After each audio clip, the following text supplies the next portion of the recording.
Cara melakukan start jongkok, letakkan tangan di atas garis, tidak boleh melewati garis.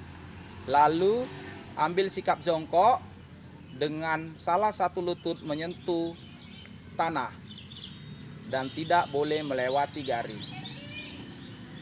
Aba-aba yang digunakan dalam start jongkok adalah 3, yaitu bersedia, siap, dan iya.